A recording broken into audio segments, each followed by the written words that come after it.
Lagutti barbaadu taanaan feetan Suudii irraa feetan Ameerikaa irraa feetan Awurooppaa irraa feetan Dubaay bultii isiin barbaannaan nama nagaa taateenaan ofuma fudhadhaan nama gara fuulduraan hin deemne dhibba fitamantee jettee kana harka dhibbarraa paarsentii dhibbarraa kun ana nama amantaan dhiiree Mashama harka fuunee kabajamtoota hordoftoota waan kuushoo jirra jirtu bakka jirtanitti nageenyi keessinaa akka musiniin jecha egaa waan kun maal nuuf qabattee dhufte jechuu maltanii waadaallee yeroo baay'ee isinii galeera waan inni abdii isin afootti gaafatu barbaadu jira isiniin jedhe abdiin akka biyya gala godhi jettanii hedduun keessan cinqamaa jettanii hedduun keessan immoo waan si gargaarullee yoo jiraate jettanii baay'ee nu faana cinqamaa turtanii jechuudha durarraa aga ammaallee namni takka afura baafataa hin jiru hundaafuu galatoomaa isiniin jechuu barbaadaa asirratti egaa akkuma beekamu abdiin fayyaasaa nagaasaa irratti jira amma rakkoon takkallee hin jirtu jechuudha hamtuun hin jirtu alhamdulillah rabbil alamin ani baay'ee gammachuu qaba kanaafiyyuu aga dhuma sagantaa keenyaatti nu hordofa waan abdiin jedhu sigaa walumaan kan naannoo ta'a isiniin jedhe Adara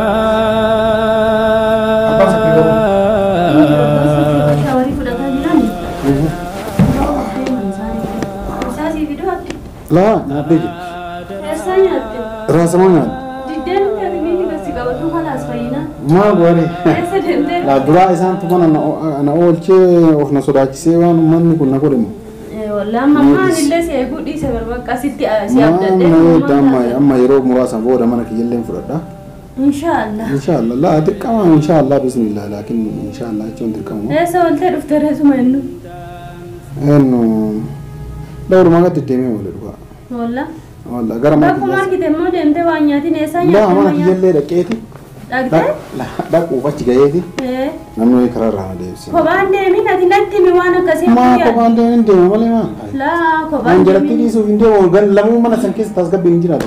Injiratan inshallah biiznillah amma ka irra anulle si daya amma kaani waa takkalle si hajame jira dhugaa dubbatuudhaaf yeroo hunda akkasiin jedhu kaameeraa hafoottillee kaameeraa duuballee yeroo makaanuu akkuma nama tokko akka gonsi gorsootu hin beekta gorsa kiyyallee baay'eellee furattu muraasanuma fudhatta ammallee ka hordoftoonni keenya jechuun hin beekta kabajaa guddoo nuu qabanii nullee isaan kabajna si kan ammoo nama kamii olitti kabajanii nama kamii olitti si bu'anii cinqamanii baatii meeqa guutuu aga beerri kun sitti taphattu kan akkana ummanni maraataa ture quba qabda tamaam ammallee aniin kun ka yaada isaan naa kennan irratti anillee yaada wayii qabaayyuu beektaa yaadni kun yoo sii fudhatame jechuudha nama kana gaa akkuma walitti dhiyaattu ni gorsita wanti kun haa ta'u jetta malee dirqiidhaan ijoollee kee iyyuu maaliif immoo dhalteeyyuu hin taane dirqisiisuu hin dandeessu beekte kanaafiyyaa nama waa uummata akkasirraa fedha maalii jechuun kee bareeda gosh tasgabbooftee yuuna dhaguu galata rabbii kan namni kaanii kan gadi sitti naqwaanaa kanatti waa meeqa gannatti naqaa turte yaa abdii alhamdulillah bas kun abdii dhumaayyuu jedhan mallee alhamdulillah ilmishii bakka magaaluma kana keessaa bahuu qabda yookiin gara biyyaa deemu gara magaalaa kana keessaa bahee garam deemu dhagaa ikaati dura narraa dadduuti yaada keen kennataa akkuma siin jedhedha namuu ka fedhiisaa namni waa si gorsa malee waa kana godhedhe dirqiin hin jirtu akka kiyyaa kanatti silaa gamaa gamasi namuu si jigee muka jigeetti qottoo baay'ata akka jedhan sana si dhufee jira ni beekta namni kunuu waanuma kaameeraan argan kana malee kaameeraan ala waa meeqa sitti dhufaa jira yaa abdiin beektaa mitiire kana kanaafiyyuu yaa ammaa gara Suudii deemuu yaa amma ammoo biyya deemu biyya kee deemte of dhaggeeffattee waan namni siin jedhe son taane waan lapheen kee kun siin jedhe goote salaattee rabbi kee karattee haadhaa fi abbaa kee shanyii kee keessatti ilmoo laallattee dubartii gaarii osoo fuutee irra sii wayyaadhani magaalaa kana keessa beerri sii taatu hin jirtu kunoo kamuma agartudha beerri dhirsa namaa fudhattee kaan gootee siinuu akkasii godhaa jiran kana quba qabdaati nutu sababa isaanii namni adabaan ilmoo isaa guddifatu akkana arrabsamaa jira dubartuma Yemen keessaa jedhu dubartuma Yemen keessaa kanaafiyyuu aniin kunillee akka nama tokko dubartiin sii taatus keessa hin jirtu sin jechuu barbaada yaa abdii ta'ee sartiree tanaa ta'a kasii taatu biyya jirti ka sooshaal miidiyaan beekne kan waan akka hin beekne kabiyyaa sana sii ta'a si kaama sii ta'a as keessa mun jirtu. Naa fidaa kan. Siifi naayyee yookiin biyya kanii. Naa fidaa kan maaliif asumattuu naa fidaa miidhu. Waan ani hin guutuu tole jettaa. Hin jira bultii barbaadu taanaan feetan Suudii irraa feetan Ameerikaa irraa feetan Awurooppaa irraa. Bakka feetan Dubaa irraa. Bultii isiin barbaannaan nama nagaa taateenaan ofuma fudhadhaan nama gara fuulduraan hin diinne taanaan. Dhibba ofitti amantee jettee kanaaf. Harka dhibbarraa paarsentii dhibbarraa kuma. Ana na amantaa miti garuu. Si amane. Ani gaa amma hundaafiyyuu siifillee sabpiraayiz akka ta'u abdii qaba. Mucattiin adaadaa kiyyaa ni jirti biyya. Sooshaal miidiyaallee hin beektu. Waan akka illee hin beektu intala adaba qabdudha. Sii taati sii fida biyya xalabee fiduu nan salphiftu. Ma akka anuma dura dubartii filadhu argitee beektaati. Argitee beektaan dubartii bultii barbaaddu dubartii giddiina deemtu sun ta'in dubartii bultiin tun bultii tiyyaa jettee qabachuu barbaaddu barbaadan. Tafeeti haa taatu. Akkasii argadhee jennaan haana kutaa kana gubbaa. Hirgiteenyaadha. Harka dhibba keessa akkuma isin jedha. Sabboontuu akkam goon? Sabboontuu yaanii dura amma rakkoo dabarsu. Maali rakkoon? Keef rakkoon yaanii ka sabboontuu illee dura abbaa gaafanne malee abbaan gaafanne beeku.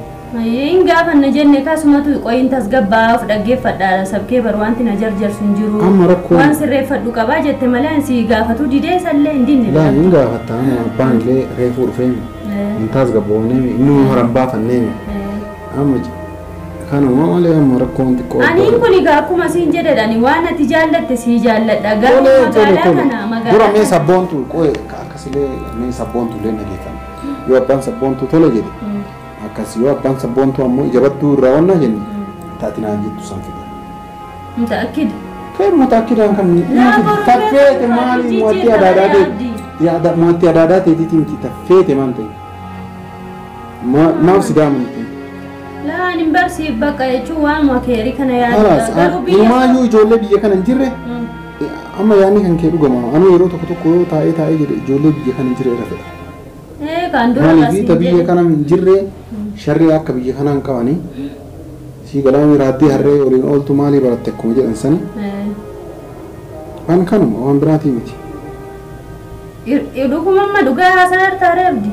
Allah an sobas. Hin beekamu wanti kee kuni maaliif iyyuu namni akkuma siin jedhe cinqamanii biyya galuu qaba abdiin waan jedhaniif.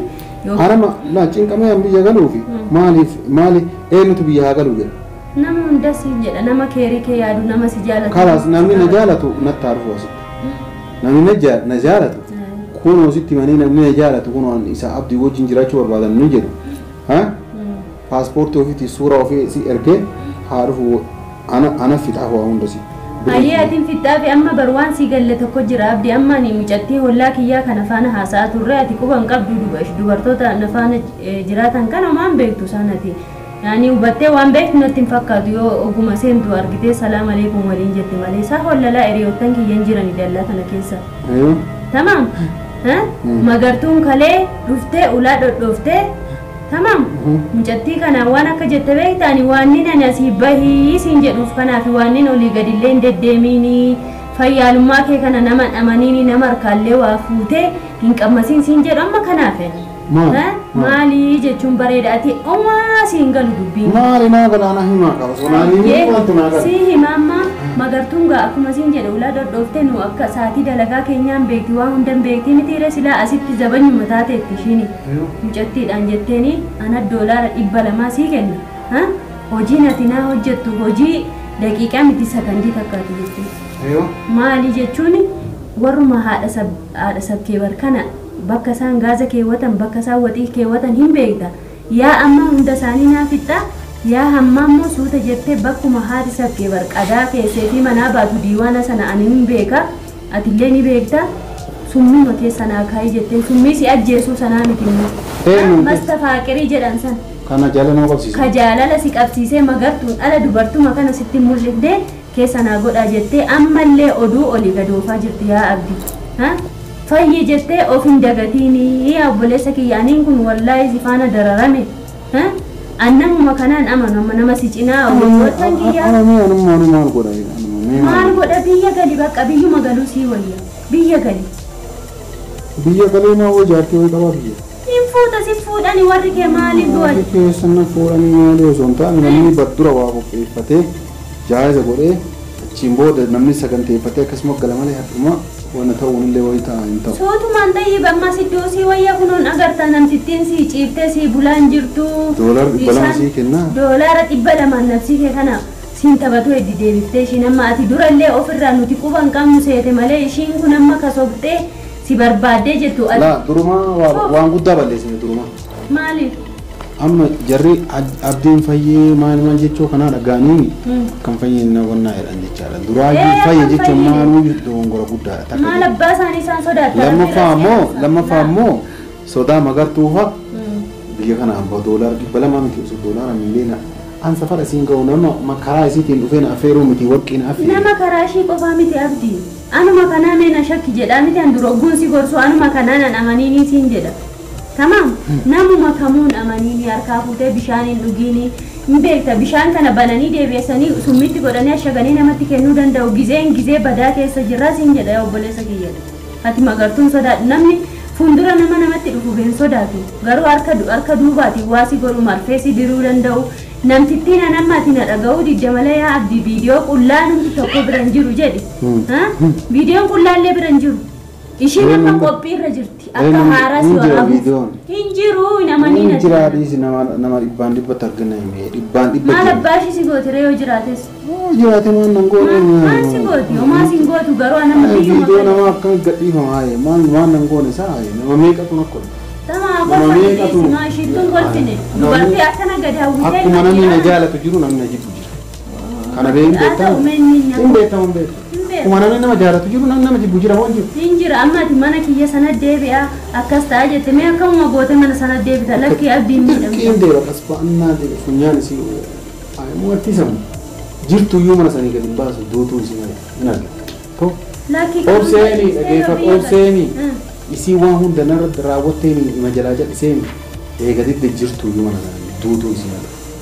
Inshallah rabbuushi fudhatati maaliif idaa galta jireenyi keetti fufayaa abdii ani kaaka kiyyaatti osoo asii qisaasa'urra biyyuma galtee irra naa wayyaadhani dhuga siif illee nama hundaafuu boqonnaadha. Biyya waa qopheeffadhe yoo ka'e yoo jaartii qopheeffadhe jaartii kiyya galaa jedhee wannaan ka sabboontu kanallee dura osoo hin fixin amma asii socho'uun illee rakkoo guddaa. Maal goota sabboontuun kun hawaasi kabajaa jirti ishiin illee dhiisanii waa'ee namaas nan dubbisiiniiti akkuma siin jedhanii. Waan ati jaallatte si jaalladha waan immoo jedhamuu qabu masiin jedha egaa ati diddeemmoo maal gochuu danda'a reen maal gochuu hin danda'u isiin maal taate reen miskiinti kamtu miskiina sabboontu maal atama waan kalee isiin akkasuma goota isaanii isiin baranuma maa osoonatti isiin barmaa jette maa osoonatti Ini deemtu osoo si ajjeesanii. Waan fedhe si haguutu xayyiif kaameraan duuba malee kaameraa afootti akkana si gooti abdi kun bareeda dhiisanii maal lagalchee kalasat akka fedhe. Summaa dogongora guddaa. Kun dogoggora jedhee san dogongora siin illee. Shuuf siif sabboontu jidduu wanti nanaqeen jiru aniin kun kan fedhu ati sabboontus taate jinnis taate waan feetes taate akkati jireenya akkuma nama kamii jireenya kee itti fuftu barbaadaatu. Ega biyya singalu jettee ani hordoftoonnis na cinqanii namoonni si jaalatan namoonni si kabajan.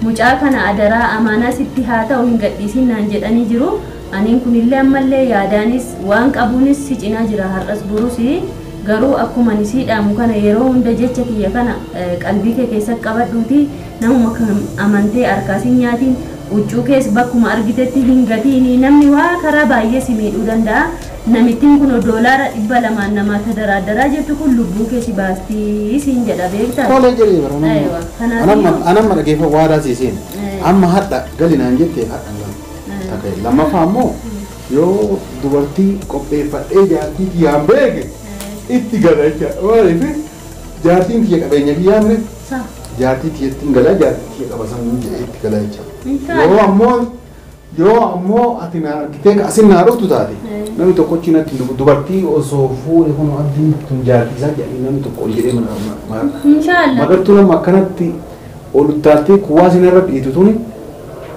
guyyaa sanirraa silaa dubbii akkam dubbattu. Saa dhugaadha. Inshallah. Jaartii kiyya sanuu sodaatte jecha. Siif egaa dubartii cimtuu dubartii hayyuu dubartii si horatuu dandeessu rabbillee siif haa kennu namni jedheef osoo hin ta'in kan rabbii caala.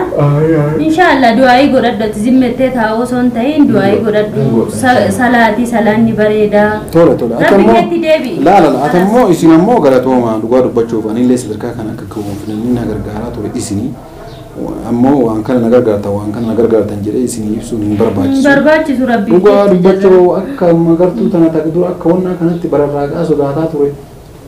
Alhamdulillah ani baramma si'inatti fakkaataan jiru. Harama isii nama natti fakkaatu dhugaa dubbachuu. Laa wallaasaa. Sila nama ishee nama miti bara. Kana irra qabachuu eegalu.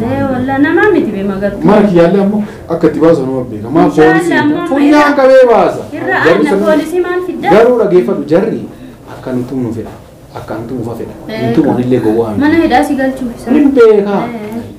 Kana malee maatammaani hajjiillee jette malee hajjiin kunis naan liqimmanne hundaaf of eeggadha. Laa hajjiin birrii biran mana sanaa yoo baate hoo. Hajjiin biran taru mana akkasii argadhu yoo argadheef hin baa. Hajjiin birrii biran taru kanaaf of eeggadhu siin jechaadha bara amma waan baay'ee qaaquun hin barbaachisuuti. Dhuga. Alhamdulillah rabbiin abdii kanaan ga'e kan nama hunda ni jijjiira jedhee yaada. Waan ani siin jedhe kana guutummoo qalbiitti qabadhuuti itti yaadi atillee waan na baasa jettu akkuma yeroo hunda siin jennu gaa anis abbaan sabkee barisi namni hunduu si cinaa jira jechuudha namni karaa keerii yaadu karaa dhugaa deemu rabbi mootti siif haa makamu shuma kana siin jechuu barbaade yaa abdii galatoomi olii gadi immoo magaalaa keessan fiigiin kan mallee sababaa biraa naaf fidda ammallee adaraati abdii. Emma isa dhaguu eddare. Olii gadi deemee xiqqoo. Yalla of eeggadhu gaa adaraa rabbi ishee.